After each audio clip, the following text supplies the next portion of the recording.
Hi, I'm Jennifer from Oak Lane Studio. Today I'll show you how to stencil walls from ceiling to floor, even the tricky bits like the corners and the edges.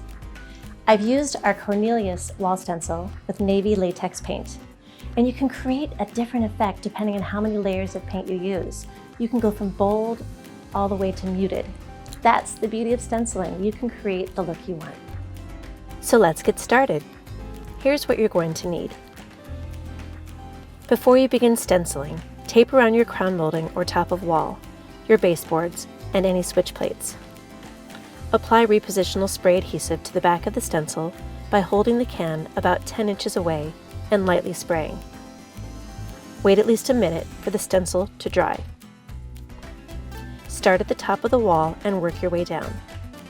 Use a level to make sure the stencil is straight.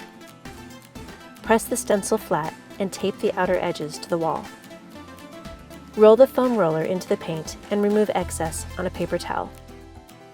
It's super important to not have too much paint, or it can seep under the stencil, causing blurry edges. Gently roll the paint over your stencil. Don't be tempted to press hard, and be patient. It will take a few coats to get complete coverage. After about a minute, the paint should be dry and you're ready to repeat.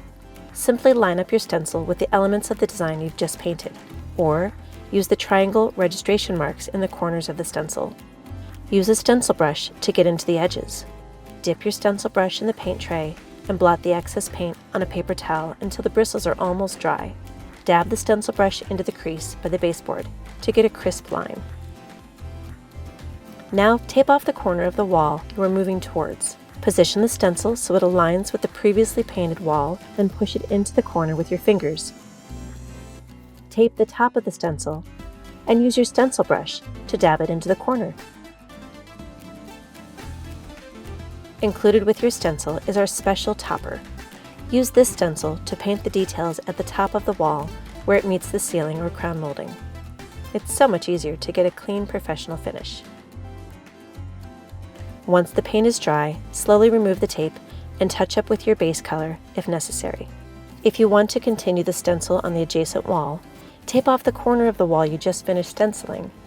Simply bend the topper stencil so the design lines up with the wall you've just finished. Check to make sure it's level before you begin painting. Now, continue down the wall with your larger stencil. When you remove the tape, touch up any necessary areas with a small brush and your base paint.